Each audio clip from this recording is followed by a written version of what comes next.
तो ये आपको चैप्टर दूसरा है इंडियन इकोनॉमी का, ये पार्ट तीसरा होगा। पार्ट तीसरा के अंतर्गत यहाँ पे हम पार्ट तीसरे के अंतर्गत यहाँ पे हम आपको इंडियन इकोनॉमी का पार्ट तीसरा अध्याय दूसरा आपको वृद्धि विकास और खुशियाँ, वृद्धि विकास और खुशियों के यहाँ पर देखते हैं, जिसमें ये आपको वृद्धि विकास खुशियों का दूसरा भाग होगा।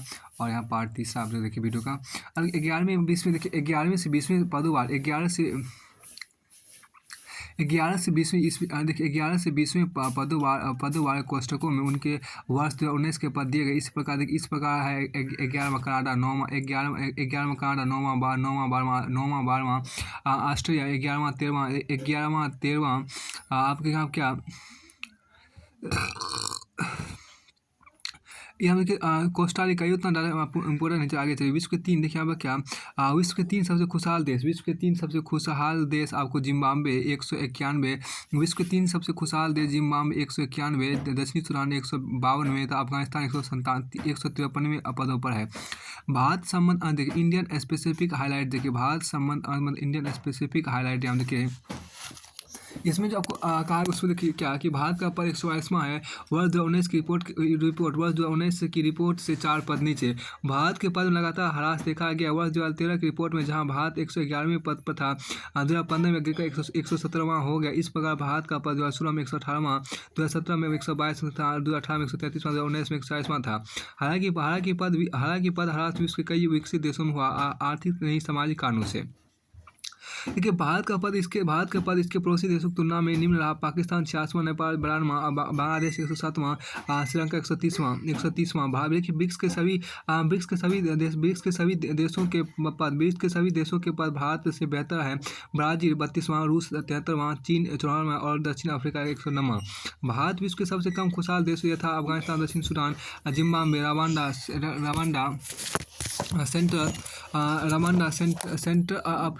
Central African Republic, Tanzania, Botswana, Yemen एवं मलावी के साथ पद बंद है। देखिए भारत विश्व के उन 5 देशों में से एक है जिसके देखिए क्या भारत विश्व के उन 5 देशों में से एक है जिसके पदमान 2008-12 के बाद सर्वाधिक गिरावट देखी गई। अन्य 4 देश वेनेजुएला, अफगानिस्तान, लेसोथो एवं जाम्बिया है। भारत में जीवन मूल्यांकन लाइफ इवोल्यूशन लगातार गिरता रहा है। विश्व के 186 सालों के विश्व के 186 देशों की 186 सालों की सूची में जहां वर्तमान जीवन मूल्यांकन के आधार पर दिल्ली का पद 180वां है, वहीं भविष्य के जीवन मूल्यांकन के आधार पर इसका पद 182वां है। वर्तमान जीवन मूल्यांकन के आधार पर भारत के पड़ोसी देशों के सालों के पद आपको है कराची 112वां, लाहौर 122वां, बीजिंग 134 आपको 134वां।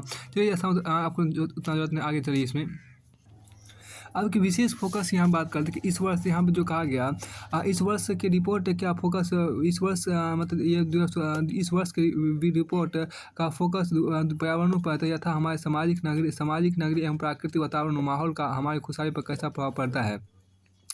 रिपोर्ट के अनुसार हरे भरे जगहों पर टहलना लोगों की खुशहाली बढ़ाती है, विशेषकर तब जब वे मित्रों के साथ हो। इसी पर बहुत अच्छी बात है। रिपोर्ट के अनुसार हरे भरे जगहों पर टहलना लोगों की खुशहाली बढ़ाती है, विशेषकर तब जब वे मित्रों के साथ। इसी प्रकार जहाँ नगरों की हमारे जीवन में बहुत बड़ी आर्थिक भूमिका है, लेकिन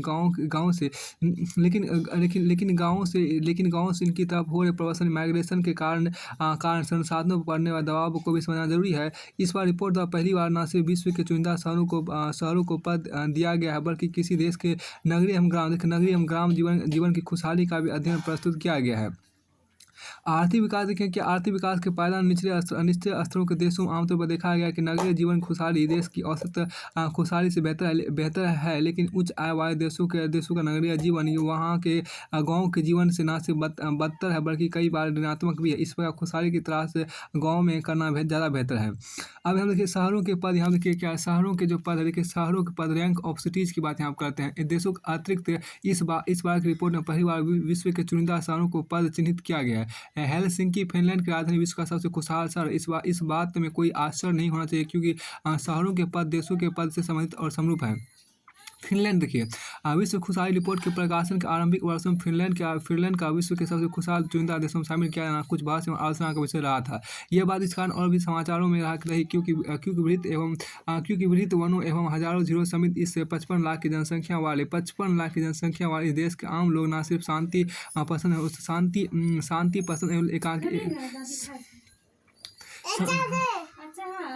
देखिए यहाँ पर शांति, देखिए यहाँ पर कि एक मिनट, शांति आपको यहाँ पर गौर कीजिए। देखिए यहाँ पर बल्कि सिर्फ यहाँ में जो 55 लाख है यानी कि एवं हजारों झील समेत इस 55 लाख की जनसंख्या वाले इस देश के आम लोग न सिर्फ शांति पसंद एवं एकाकीपन पसंद करते हैं, बल्कि वे खुशहाली को मुखर होकर प्रदर्शित नहीं करने का आदी है। बल्कि वे सुखहाली को मुखर होकर प्रदर्शित नहीं करने के आदी हैं। हाल तक इस देश में उच्च मद्यपान एवं आत्महत्या की समस्या रही थी, जिसके पीछे इसकी लंबी काली शीत ऋतु को जिम्मेदार बताया जाता है। लेकिन लगभग एक दशक की सार्वजनिक स्वास्थ्य कार्यों के उपरांत इनमें आधे से भी अधिक की कमी आई। यहाँ के लोगों के जीवन गुणवत्ता काफी उच्च, सुरक्षित एवं लोक सेवाओं से परिपूर्ण है। साथ ही OECD देशों में यहाँ गरीबी एवं आर्थिक असमानता भी सबसे निम्न है।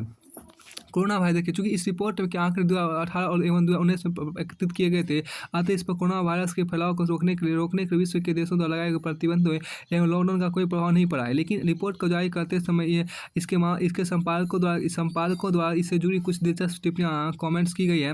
विश्व के देशों में जहाँ लोग लॉकडाउन के अंतर्गत रह रहे हैं, विडम्बनात्मक पैराडॉक्सिकली रूप से इससे वहाँ भविष्य की खुशहाली बढ़ेगी।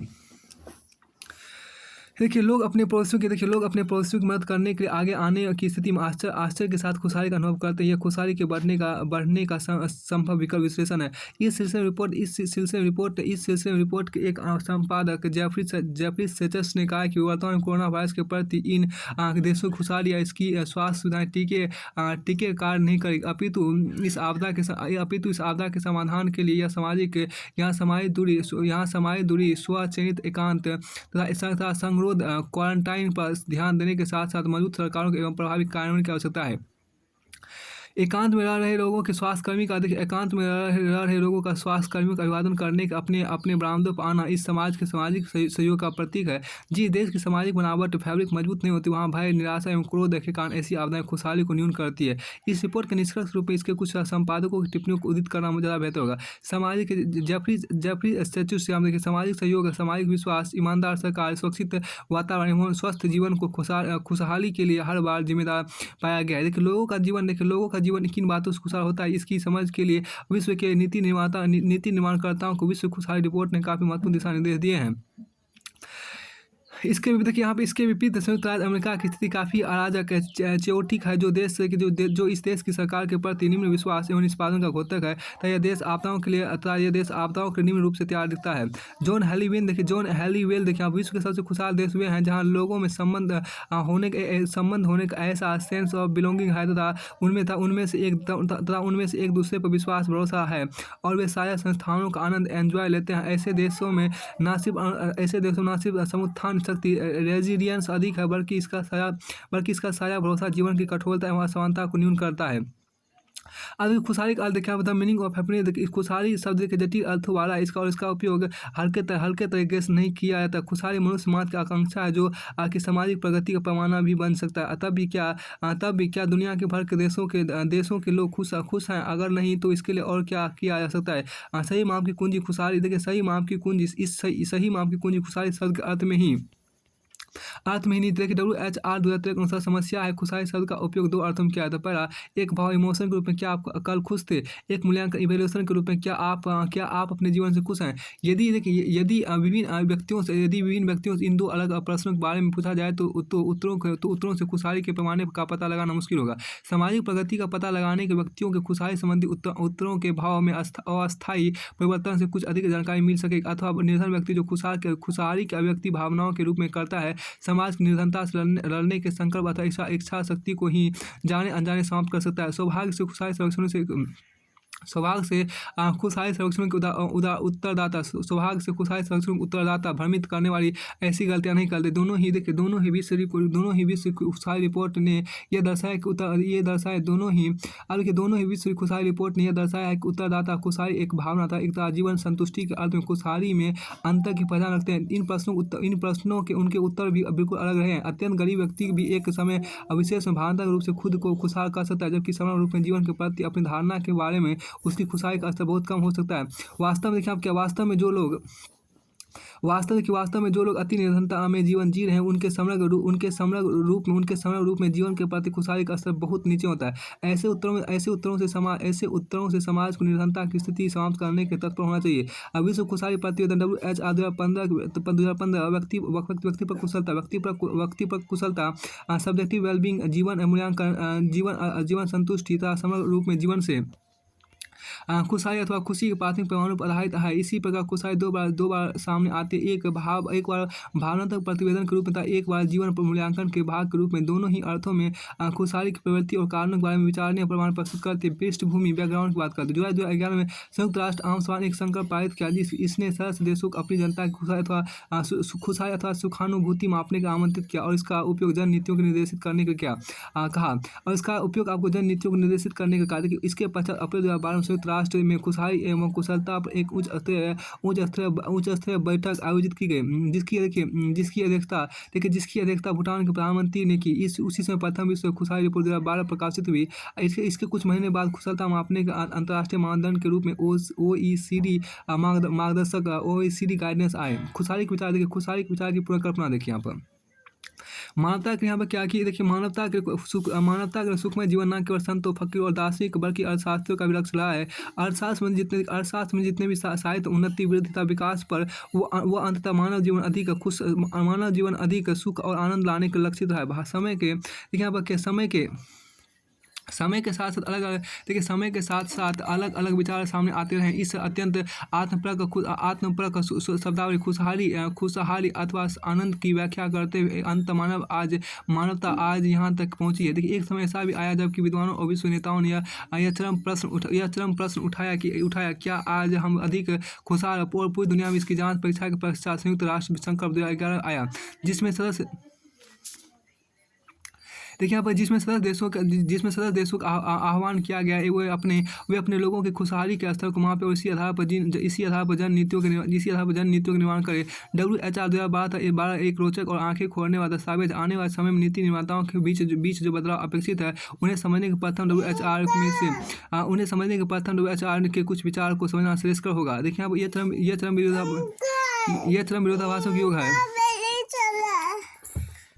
यह चरम विरोधाभासों का आपको युग है। यहाँ देखिए, यह चरम विरोधाभासों का युग है। एक और जहाँ दुनिया में अकल्पनीय परिष्कार वाली तकनीक का लोग आनंद उठा रहे हैं, वहीं 1 बिलियन लोगों के पास पर्याप्त भोजन भी नहीं है। विश्व अर्थव्यवस्था आधुनिक तकनीक और सांगठनिक प्रगति के बूते पर उत्पादकता के नए शिखर छू रहे, लेकिन साथ ही उसी अनुपात में इससे प्राकृतिक पर्यावरण का क्षय हो रहा है। पारंपरिक पैमाने पर देखें तो अनेक देशों में भारी आर्थिक प्रगति हुई है,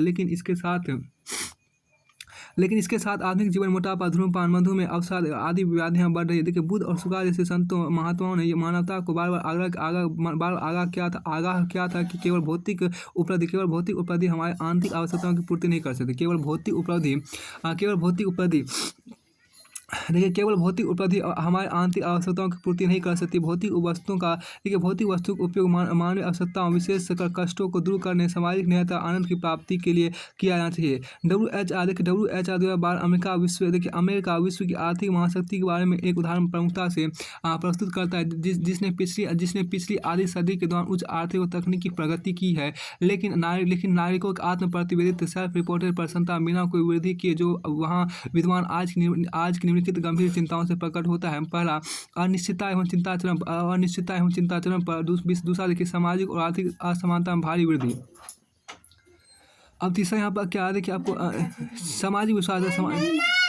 सामाजिक विश्वास तथा भरोसे में कमी। चौथा देखिए, सरकार में भरोसा सार्वकालिक रूप से भी निम्न। शायद इन्हीं कारणों से अमेरिका में दशकों की सकल घरेलू उत्पाद GNP बढ़त के बावजूद जीवन संतुष्टि स्तर निम्न रहा है। जीवन संतुष्टि स्तर स्थिर रहा है। निर्धनता देखिए निर्धनता, चिंता, पर्यावरण क्षेत्र अप्रसन्नता, अगर विपुल विपुल प्रचलित देखिए निर्धनता, चिंता, पर्यावरण तथा पर्यावरण क्षय तथा अप्रसन्नता अगर विपुल प्रचुरता की वास्तविकता है तो ये अनायास नहीं है और मात्र जिज्ञासा का विषय नहीं है। इन पर तत्काल ध्यान देने की जरूरत है। मानव विकास, यहाँ देखिए क्या कि मानव इतिहास इस मुकाम ज्ञातव्य हो कि आज हम एक नए युग में प्रवेश कर रहे हैं जिसे हमारे भू प्रणाली वैज्ञानिकों ने एंथ्रोपोसिन नाम दिया। एंथ्रोपोसिन हमारे समाज को अनिवार्य रूप से बदलेगा। यदि हम वर्तमान आर्थिक प्रक्षेप पथ को विचारहीन होकर जारी रखते हैं तो इसका अर्थ होगा कि हम धरती की जीवन रक्षक प्रणाली, आहार आपूर्ति, स्वच्छ जलता, स्थिर जलवायु जो एक मानव स्वास्थ्य देखिए जो कि मानव स्वास्थ्य बल्कि कहीं कहीं तो मानवीय अस्तित्व के लिए अनिवार्य है को जोखिम में डाल रहे हैं। आने वाले वर्षों या दशकों में धरती कुछ भंगुर भागों में जीवन वास्तव में कठिन हो जाने वाला है। हम जीवन रक्षक प्रणालियों में आई गिरावट को अभी ही हॉर्न ऑफ अफ्रीका तथा मध्य एशिया कुछ सूक्ष्म इलाकों में महसूस कर रहे हैं। दूसरी ओर यदि हम बुद्धिमत्तापूर्वक आगे बढ़े तो हम पूरी दुनिया में जीवन की गुणवत्ता को बढ़ाते हुए धरती की सुरक्षा कर सकते। ऐसा हम उन जीवन शैलियों एवं तकनीकों का एवं तकनीकों इस्तेमाल कर सकते हैं जो खुशहाली अथवा जीवन संतुष्टि की अभिवृद्धि करती है।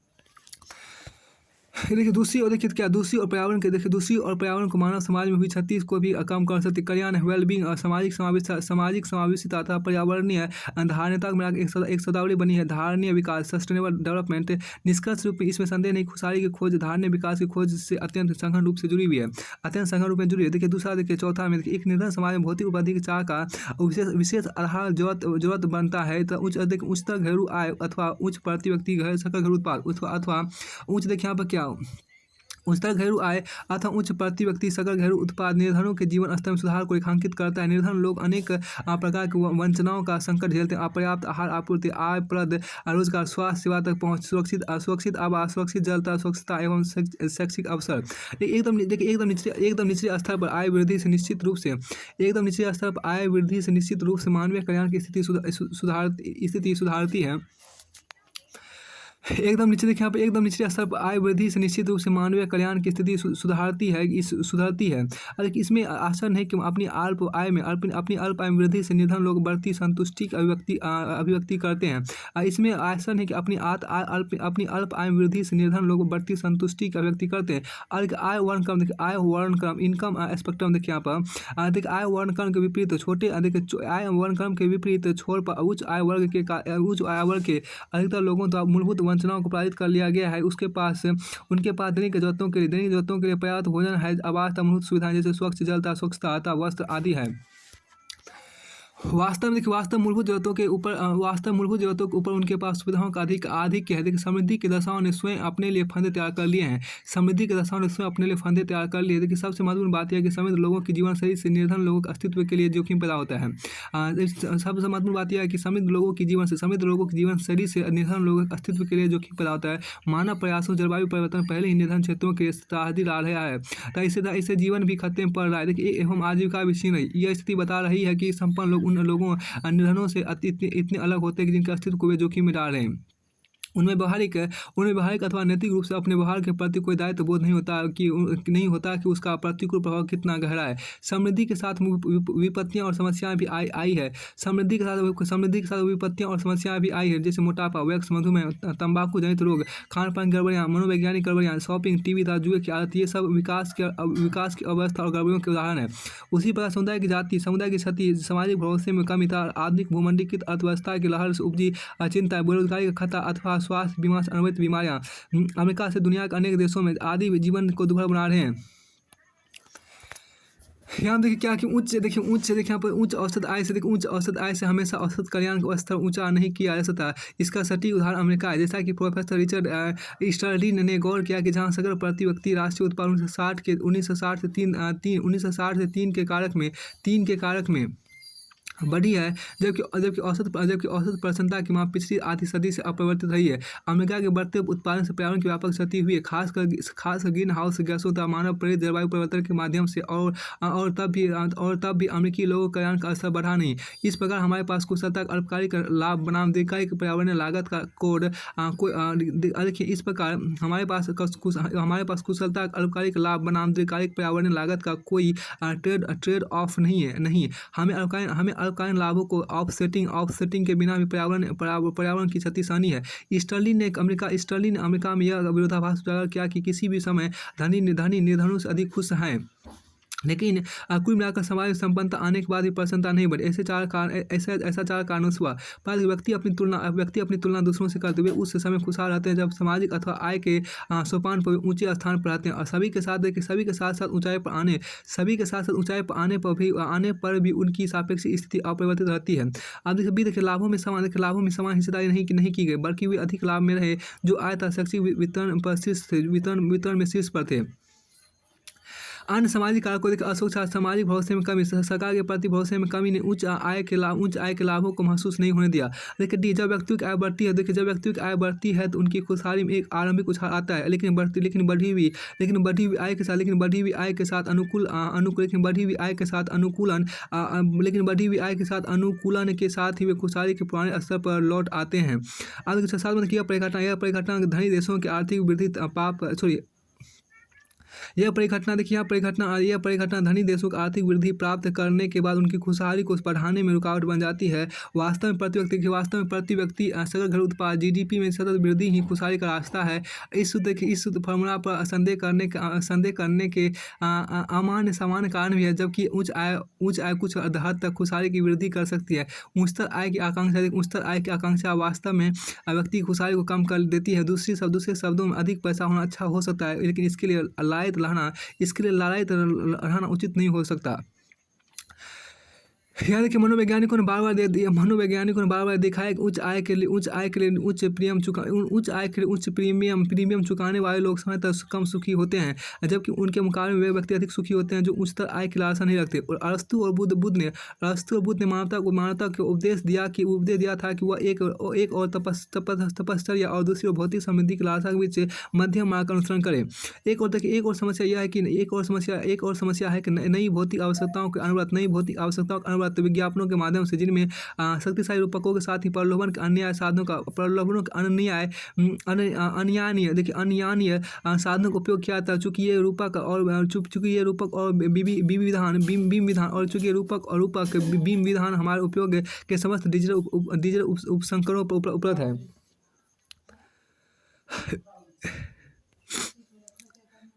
देखिए यहाँ पे विज्ञापन का अभूतपूर्व प्रभाव हमारे बीच बन रहा है। आज विज्ञापन $500 बिलियन प्रतिवर्ष का व्यवसाय बन गया है। इसका लक्ष्य आपको तृप्ति अथवा संतुष्टि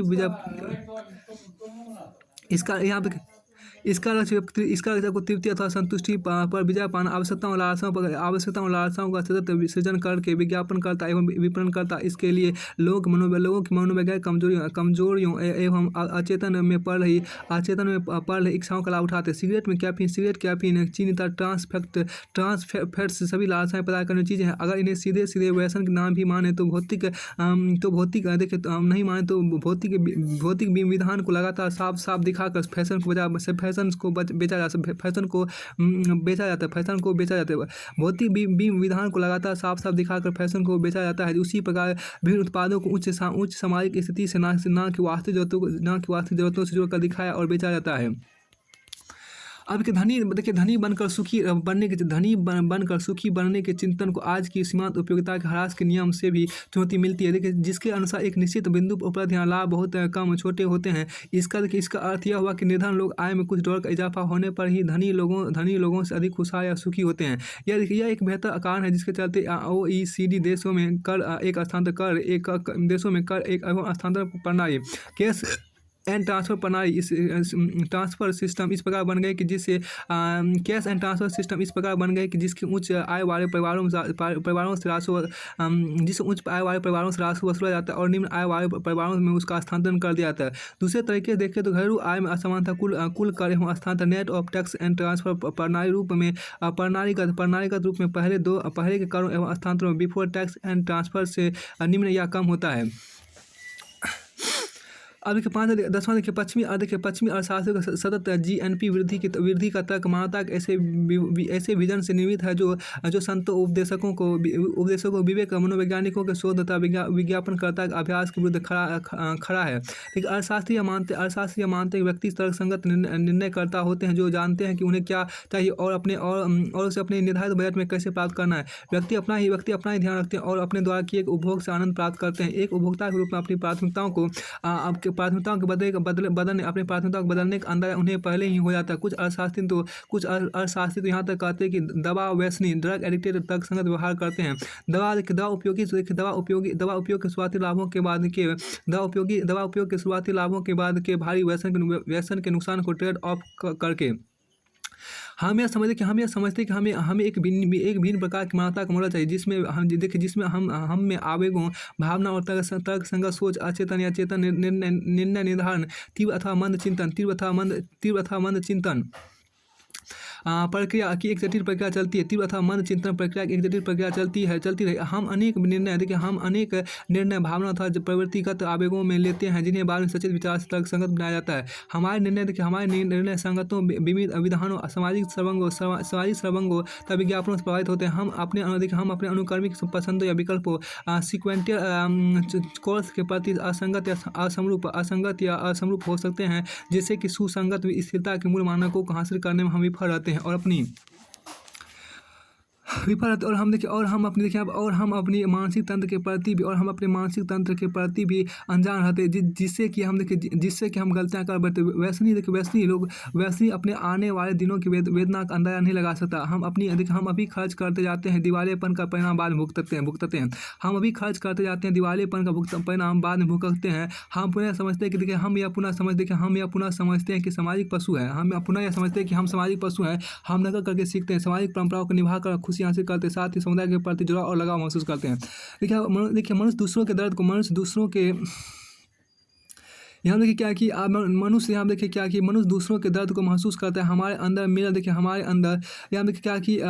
दूसरों के दर्द को महसूस करता है। हमारे अंदर मिरर न्यूरॉन्स होते हैं जिससे हम दूसरों के दृष्टिकोण से भी चीज़ों को देख समझ सकते हैं। इन क्षमताओं के कारण हम अजनबियों से भी सहयोग कर सकते हैं और उन कार्यों में भी खुद को लगा सकते हैं जिनमें किसी प्राप्ति या पुरस्कार की संभावना ना हो। साथ ही असहयोग करने वालों को दंडित करने की भी क्षमता हम में होती है और अपने ऊपर खतरा मोल लेकर भी हम दंड को कार्यान्वित करते हैं। अब तब भी इस प्रकार के सहयोग एवं साझेपन की एक सीमा है। हम धोखा भी करते हैं, वचन भंग भी करते हैं, यहाँ तक कि बाह्य समूह के सदस्यों को मार भी देते हैं। हम अस्मिता की राजनीति में संलग्न रहते हैं, बाहरियों के प्रतिकूलता बढ़ते हैं क्योंकि अपने समूह के प्रति अपनापन रखते हैं। मानव स्वभाव हमेशा ऐसा रहा है। उस समय भी जब मनु बुद्ध ने मानवता को सांसारिक सुखों की मारीचिकाओं के बारे में शिक्षा दी थी,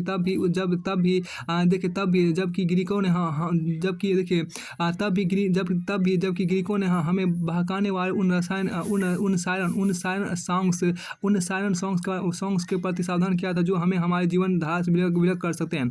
आज हमारे पास पहले तुलना बहुत अधिक विकल्प हैं। प्राचीन संसार में विकल्प अति अल्प थे। खूब मेहनत करना ताकि पर्याप्त भोजन मिल सके और तब भी अकाल और महामारी के जोखिम का सामना करना। आज हमारे पास विकल्प वास्तव में मौजूद है। क्या दुनिया को सकल राष्ट्र उत्पाद जीएनपी को पर्यावरण विनाश की सीमा तक आगे बढ़ाना चाहिए? जबकि आपको जीएनपी सकल राष्ट्र उत्पाद के समृद्धि लाभ इंक्रीमेंटल गेन्स में बढ़त नहीं हो रही है और समृद्ध वर्गों में खुशहाली की वृद्धि नहीं हो रही है।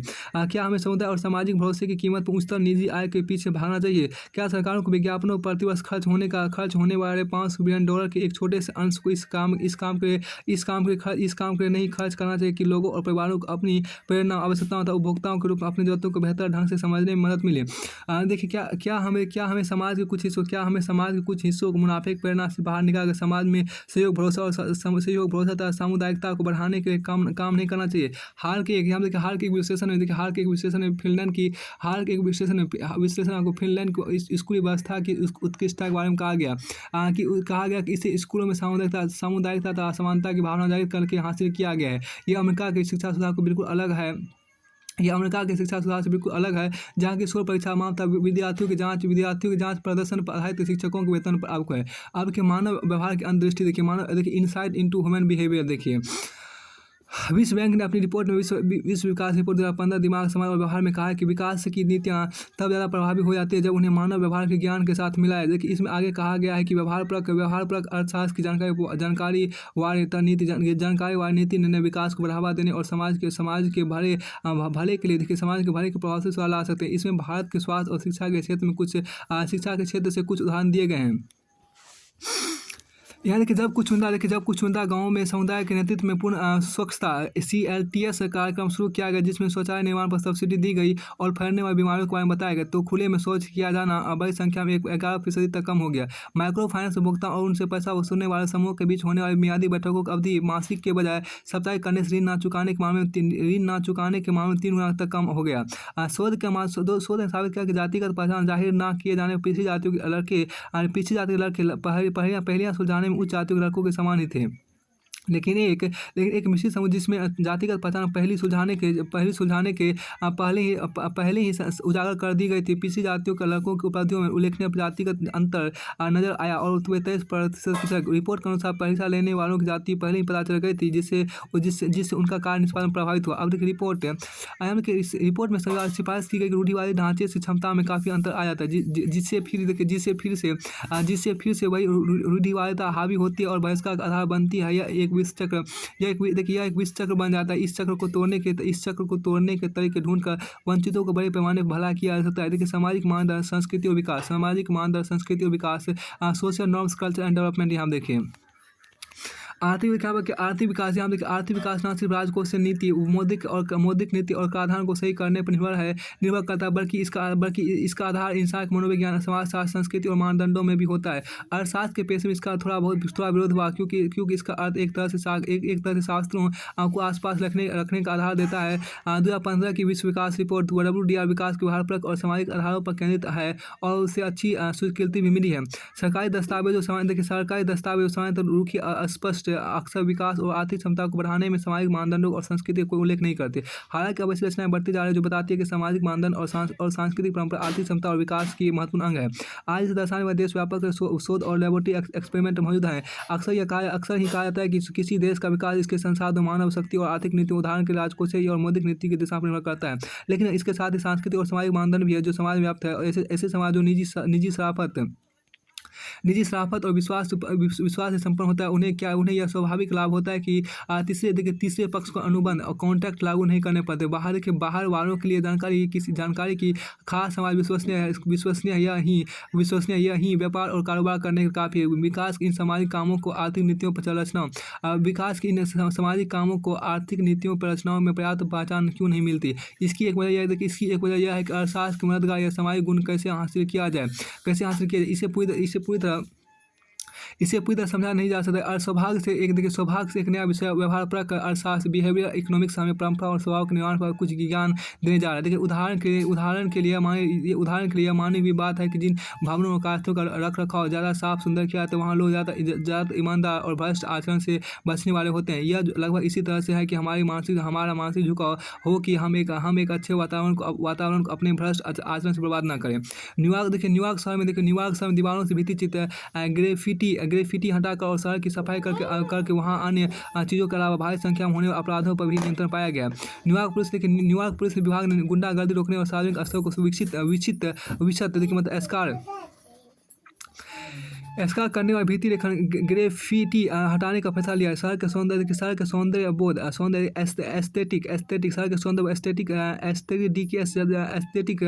ज़्यादा सुंदर बनाने से संभावित अपराधियों को कम अपराध करने को प्रेरित किया जा सका। किसी को भी इसका आम उदाहरण मेट्रो में सफर करने और दिल्ली वाले के व्यवहार में दिख सकता है। व्यापक रूप से देखा गया कि लोग दिल्ली की साफ सुथरी मेट्रो में यात्रा के दौरान बेहतर बर्ताव करते। कुछ का कहना है कि वे अपने बुरे बर्ताव को वापस ज़मीन तक लाने के लिए टाल देते हैं।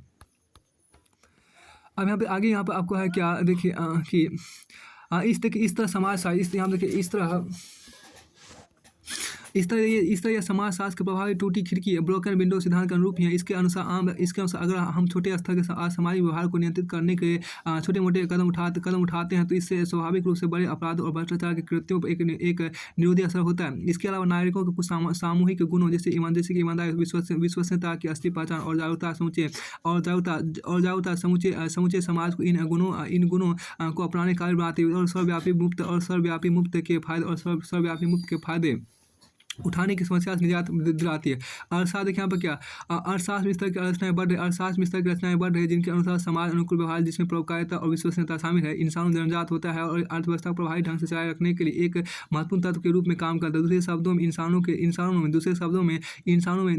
दूसरे लोगों के लिए निजी फायदे से ऊपर उठने की स्वाभाविक क्षमता होती है या इसी की जरूरत होती है कि क्योंकि उस व्यक्ति ने एक वायदा किया हुआ है। यह विशेषता भले ही इंसान में कार्मिक विकास से ही हो, लेकिन आज इसकी मौजूदगी को हाल के अध्ययनों में लेबोरेटरी टेस्ट के जरिए दर्शाया गया है। अब देखिए मूल और अर्थशास्त्र की बात यहाँ की गई है। मूल और अर्थशास्त्र के वैल्यू एंड इकोनॉमिक्स की बात करते हैं। मनोविज्ञान और विकास परक जीव विज्ञान में एक शोध से दर्शाया गया कि नैतिकता परोपकार और मूल्य मानी जाने वाली अन्य बातें इंसानी दिमाग का जन्मजात हिस्सा होती है। फिर भी जिस परिवेश में एक व्यक्ति रहता है वो उनका पोषण कर सकती है या कुचल सकती है। हालांकि इन इंसानी और नैतिक गुणों की पहचान कर आर्थिक विकास पर भारी असर पड़ सकता है, लेकिन इसका अर्थशास्त्र में देरी से प्रवेश हुआ।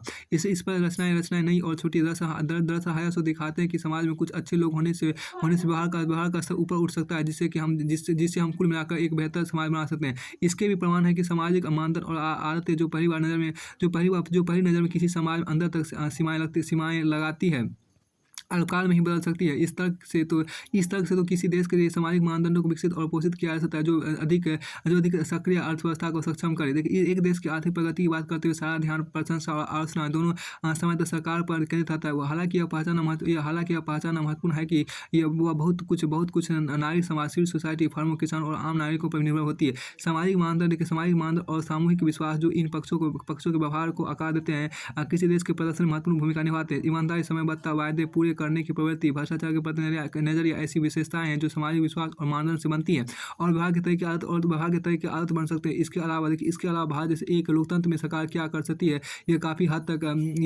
तक इस पर निर्भर करता है कि आम लोग क्या सोचते हैं और किस पर यकीन करते हैं। चुनावी राजनीतिक अर्थ यही है कि पहले इस पर ज़्यादा ध्यान क्यों नहीं गया। इसका एक महत्वपूर्ण कारण यह है कि पारंपरिक अर्थशास्त्र के बारे में इतना ज़्यादा लिखा गया था कि जैसे जीवन के ये गैर अर्थशास्त्र पहलू महत्वहीन है। लेकिन अब हम जानते हैं कि अर्थशास्त्र क्या। लेकिन अब हम जानते हैं कि एक बाजार आधारित अर्थव्यवस्था नहीं चल सकती अगर लोग पूरी तरह स्वहित की सोच से ही काम करें, जहाँ निजी हित आर्थिक विकास का एक मुख्य कारक।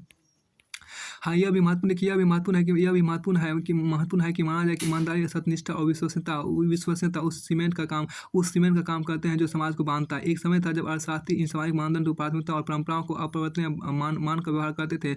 अगर ऐसा था तो उनके असर का विश्लेषण करने का कोई खास फायदा नहीं है। लेकिन हम जानते हैं कि लोगों में यह गुण बदले जा सकते हैं। ईमानदारी और शराफत को पोषित किया जा सकता है और भ्रष्टाचार से विमुक्तता को मजबूत किया जा सकता है। अब नज एंड लोकनीति देखिए यहाँ पर नज एंड पब्लिक पॉलिसी। देखिए व्यवहार पर अर्थशास्त्र माने लोगों से इच्छित व्यवहार करवाने में आपको नज का सफलतापूर्वक उपयोग किया जा सकता है। देखिए अंग्रेजी शब्द आपको नज का व्यवहारिक अर्थ है ध्यानाकर्षण के लिए किसी को कोहनी से हल्का धक्का देना। भारत में लोक नीति निर्माण में नज को हाल के वर्षों में सफलतापूर्वक उपयोग में लाया गया है। यहाँ देखिए स्वच्छ भारत मिशन एवं बेटी बचाओ बेटी पढ़ाओ अभियानों में इसे आगे भी और उच्चतर उद्देश्यों की प्राप्ति में उपयोग किया जा सकता है। उदाहरण का आपको बेटी बचाओ बेटी पढ़ाओ BBP 3BP से बेटी आपकी धन लक्ष्मी और विजय लक्ष्मी BADLAB। दूसरा देखिए स्वच्छ भारत से सुंदर भारत। तीसरा देखिए गिव इट अप। देखिए LPG छूट से थिंक अबाउट द सब्सिडी एवं कर की चोरी से कर के अनुपात। देखिए आप लोक नीति निर्माण में नॉज के उपयोग द्वारा प्रभावी परिणाम प्राप्त करने के निम्न 3 नीति निर्देशों पर ध्यान देना आवश्यक है। लोक के व्यवहार पर सामाजिक और धार्मिक मानदंडों और नॉर्म्स का उच्च प्रभाव रहता है। देखिए लोक के व्यवहार पर सामाजिक एवं धार्मिक मानदंडों नॉर्म्स का उच्च प्रभाव रहता है। इस प्रकार के लाभकारी मानदंडों द्वारा लोगों के व्यवहार में बदलाव संभव है। इसके लिए मित्रों में पड़ोसियों को परिणाम माना जा सकता है। देखिए चयन यहाँ जो आपको कहा गया इसमें आपको क्या आपको कर की चोरी गिव स्वच्छ भारत से सुंदर भारत। तीसरा गिव इट अप LPG छूट से थिंक अबाउट द सब्सिडी एवं कर की चोरी से कर भुगतान कर अनुपालन। देखिए लोक नीति निर्माण में नज के उपयोग द्वारा प्रभावी परिणाम प्राप्त करने के निम्न तीन नीति निर्देशों पर ध्यान देना आवश्यक है। भारत के लोगों के व्यवहार पर सामाजिक धार्मिक मानदंड और नॉर्म्स का उच्च प्रभाव रहता है। इस प्रकार के लाभकारी मानदंडों द्वारा लोगों के व्यवहार में बदलाव संभव। इसके लिए मित्रों एवं पड़ोसियों को प्रेरणा माना जा सकता है। अब हम देखिए क्या यहाँ देखिए चयन करने का अवसर देने पर लोग सामान्यतः चूक डिफॉल्ट को चुनते हैं और इस वास्तविकता को प्रभावी नीति निर्माण में उपयोग किया जा सकता है। देखिए अच्छी आदतों का सतत निर्वाह लोगों के लिए एक कठिन कार्य। देखिए अच्छी आदतों का सतत निर्वाह लोगों के लिए एक कठिन कार्य होता है। अतः उन्हें बार बार स्मरण पत्र रिमाइंडर एवं प्रबलन रेनफोर्स भेजते रहना काफ़ी प्रभावी प्रमाणित हुआ।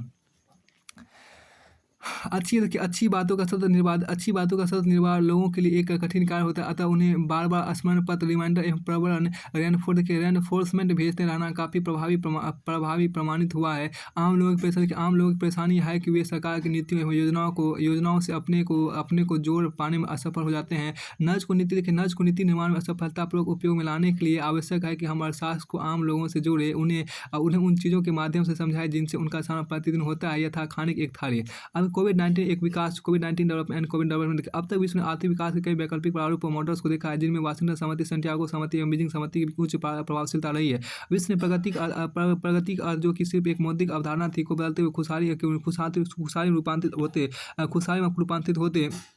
होते भी देखा है। लेकिन अब तक वे बदलाव अपेक्षित नहीं रहे हैं। वर्तमान वैश्विक कोरोना वायरस महामारी ने विश्व के आज के विकास मॉडल पर एक गहरा प्रश्न लगाया है और एक बहस की शुरुआत की है। इस प्रकार की महामारी के प्रति विश्व की अधूरी तैयारी के अतिरिक्त इस बहस में एक और महत्वपूर्ण मुद्दा शामिल, और वह है विकास के नए दृष्टिकोण की जरूरत है। पिछली सदी के 60 के दशक से चली आ रही संधारणता का बहस आज एक नए स्वरूप में उभर कर सामने आई है, जिसमें बल विकास के स्थानीय आयाम पर विशेषज्ञों द्वारा अब तक पर्यावरण संरक्षण एवं खुशहाली की प्राप्ति के लिए विकास के प्रयोगशील एम्पिरिकल स्थानीय दृष्टिकोण नैतिकता पर आधारित अंतर्दृष्टि इंसाइट्स प्रस्तुत की गई थी। लेकिन वर्तमान में आपको स्थानीय आर्थिक मॉडल का प्रस्ताव रखा जा रहा है।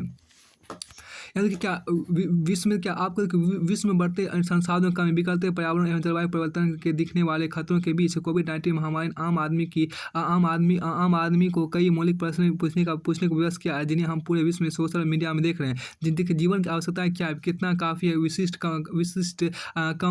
कंपीक्वस उपभोग की क्या जरूरत है, क्या पृथ्वी हमारी मांगों की पूर्ति कर सकती है इत्यादि। विश्व के कई देशों जैसे जापान में वर्ष 2002 से पहले से बढ़ न्यूनतावाद मिनिमलिज्म जीवनचर्या के कारण प्रभावी मांग में कमी व्याप्त थी, और अब यह महामारी आम लोगों को कम से कम उपभोग की तरफ प्रेरित कर रहा है। इसके विपरीत विश्व में आज जिस आर्थिक मॉडल का वर्चस्व है, उसका आधार ही लोगों के उपभोग को बढ़ाना है, ताकि इसके साथ उच्चतर वृद्धि एवं विकास की प्राप्ति की जा सके। देखिए आज एक काफ़ी गर्म मुद्दा है कि विश्व को विकास के एक वैकल्पिक मॉडल की आवश्यकता है, और माना जा रहा है कि यह बहस आने वाले समय में और भी गर्माहट प्राप्त करेगी। हालांकि ऐसा कहना काफ़ी निराशावादी लगता है, लेकिन काफ़ी विशेषज्ञों ने यह भविष्यवाणी कर दी कि हमारे भविष्य का विश्व अब सदा के लिए बदल जाएगा। भारत की इस मामले में अपनी चुनौतियाँ हैं, और इसे भी इस दौर में आत्ममंथन करने की जरूरत है। भारत आज की संकट में कहाँ खड़ा है? क्या आत्मनिर्भर भारत अभियान के माध्यम से भारत अपने लिए एक वैकल्पिक विकास के मॉडल की तलाश की जा रही है? इस विषय पर विशेष अध्याय में दी गई है। अब हम देखिए यहाँ से देखिए चैप्टर 2 जो था आपको वृद्धि विकास और खुशहाली, ये पूरी तरह से फिनिश होता है। अब चैप्टर 3 अगले वीडियो में देखेंगे।